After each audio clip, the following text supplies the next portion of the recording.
Dès son plus jeune âge, David était entouré du luxe que ses parents fortunés lui offraient.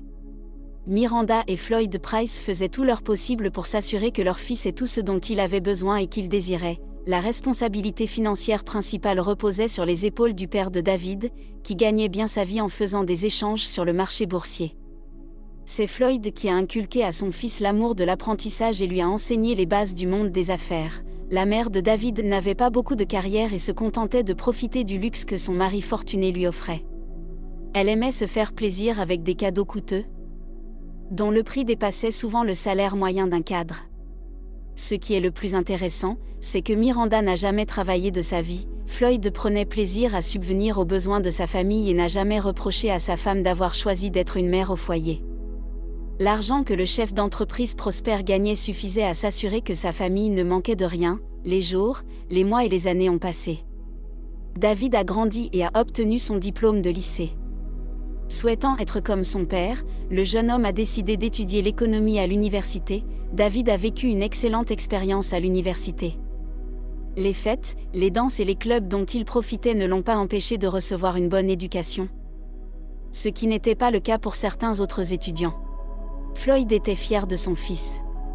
Après avoir obtenu son diplôme universitaire, David a décroché un emploi dans l'une des filiales de l'entreprise de son père. Il voulait savoir ce que cela faisait d'être un employé ordinaire dans l'entreprise de son père et tout voir de l'intérieur. David souhaitait réussir indépendamment, sans faveur de son père ni aide extérieure. Grâce à son dévouement et à sa persévérance, David est rapidement devenu l'un des meilleurs employés de l'entreprise de Floyd Price. « Mon fils, je suis si fier de tes succès. Bientôt, tu deviendras un remplaçant digne de moi, » déclara fièrement Floyd.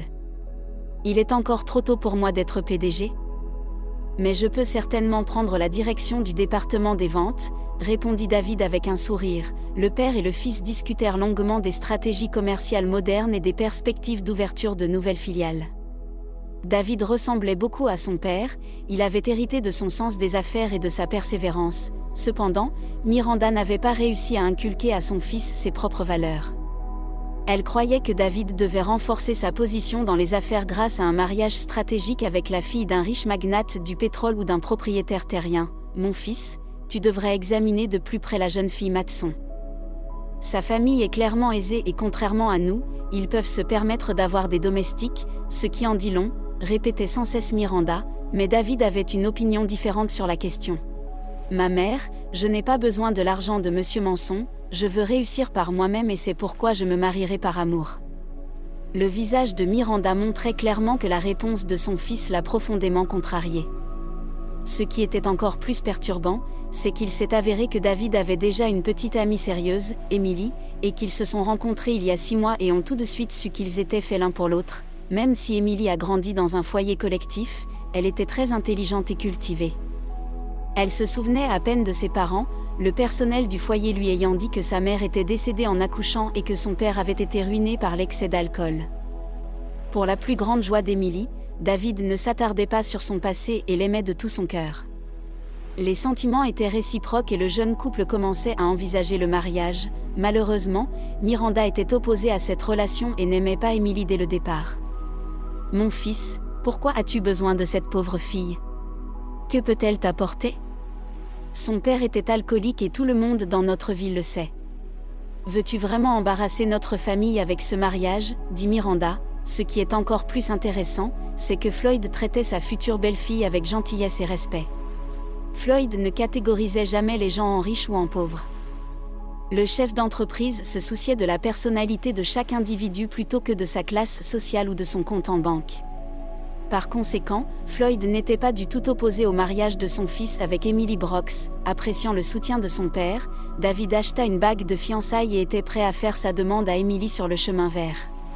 Dans l'appartement d'Emily, David ressentait comme s'il y avait des ailes dans son dos qui le portaient vers l'amour et le bonheur familial. Cependant, dès qu'il sortait de chez Emily, David se calmait et reprenait ses esprits. À sa grande surprise, la porte d'entrée était déverrouillée. Souhaitant surprendre Emily, David entra silencieusement dans la maison. Presque immédiatement, il aperçut une paire de chaussures d'homme dans le couloir. « Qu'est-ce que c'est que ça ?» se demanda David, inquiet. David savait qu'Emily vivait seule.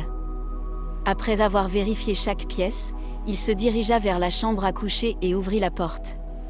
Ce qu'il vit ensuite le rendit très mal à l'aise. Sur le lit, Emily se blottissait contre un jeune homme étranger que David ne connaissait pas. Toujours serrant la boîte de la bague de fiançailles, David observa la scène qui se déroulait devant lui avec une intense douleur spirituelle. « Qu'est-ce qui se passe, Emily ? Comment as-tu pu me faire ça ?» fut tout ce que David parvint à dire. Il jeta ensuite la boîte de velours par terre et se dirigea vers la porte sur des jambes tremblantes. « Au revoir, Emily.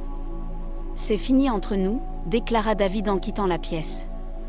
Le visage du jeune homme brûlait de colère et des larmes apparurent dans ses yeux. David ne se souvenait pas comment il était rentré chez lui. Une seule question tournait en boucle dans sa tête, pourquoi tout s'est-il passé ainsi ? À la maison, sa mère l'attendait déjà. Elle comprenait tout sans avoir besoin de mots. En étreignant son fils, elle chuchota, « Tu vois, je t'ai dit qu'elle n'était pas faite pour toi, point », dans un tourbillon de colère et de ressentiment. Le protagoniste ne prêta pas attention à la manière mystérieuse dont sa mère semblait déjà savoir qu'Emily l'avait trahi. Pendant plusieurs jours, David ne quitta pas sa chambre au 2e étage, ne sortant que pour se doucher ou boire de l'eau. Il lui fallut beaucoup de temps et de réflexion pour accepter le fait qu'Emily l'ait trahi. À ce moment-là, Floyd était en voyage d'affaires et apprit tout ce qui s'était passé trop tard. Il aimait Emily et la considérait comme un exemple de partenaire et de femme idéale. En réalisant que quelque chose d'inconcevable s'était produit, Floyd fut profondément attristé. Sa mélancolie était accentuée par l'automne pluvieux et la petite amie trompeuse de son fils. Seule Miranda était heureuse de l'évolution des événements. Pour la première fois depuis des mois, elle ressentait un soulagement et était en paix. « Ton avenir est maintenant grand ouvert, mon fils », pensa Miranda en frottant ses mains l'une contre l'autre. Cependant, personne ne savait la chose la plus importante à l'époque de ce drame, à savoir que David et Emily étaient déjà séparés et qu'Emily était enceinte de son enfant. Même s'il était encore trop tôt dans la grossesse, Emily ne voulait pas envisager un avortement, étant personnellement contre cette option. Une année s'écoula imperceptiblement. Pendant ce temps, David trouva la force de continuer et décida de se concentrer sur son travail. Bien sûr, le jeune homme d'affaires ne pouvait pas oublier Emily, mais il parvint à guérir son cœur meurtri. La situation avec Emily laissa certainement des cicatrices, et plongé dans son travail, David ignorait que celle-ci avait donné naissance à un magnifique garçon qu'elle avait prénommé Kevin. Après son acteur préféré tout ce temps, la jeune femme vivait seule et pas un jour ne passait sans qu'elle pense à David. Peu de personnes savaient que ce qui s'était passé dans la chambre ce jour-là était une pure improvisation. Le prétendu amant d'Emily était son ami du foyer de groupe, Brandon White. En réalité, les jeunes gens n'étaient pas intimes entre eux. Ils étaient allongés dans le lit, sous une couverture et entièrement habillés. Tout cela était délibérément mis en scène pour maintenir Emily et David à distance. C'était Miranda Pérez qui avait élaboré ce plan cruel.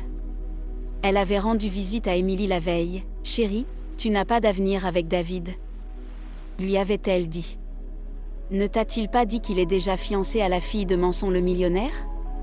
As-tu déjà entendu parler d'eux ? Je peux voir dans tes yeux que tu en as entendu parler. Alors réfléchis Y, il est peu probable que tu puisses rivaliser avec sa fille. » Miranda mentait sans sourciller.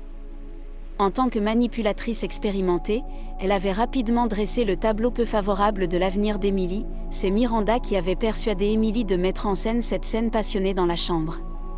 Cédant aux persuasions de sa presque belle-mère, Emily avait détruit son bonheur de ses propres mains.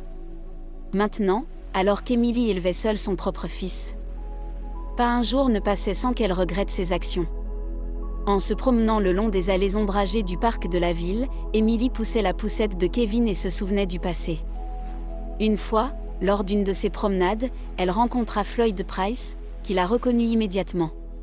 Emily rougit en voyant le père de l'amour de sa vie et baissa les yeux, gênée. Elle savait parfaitement que, aux yeux de Mère Price était un escroc ordinaire. À la grande surprise d'Emily, l'homme était incroyablement heureux de la voir.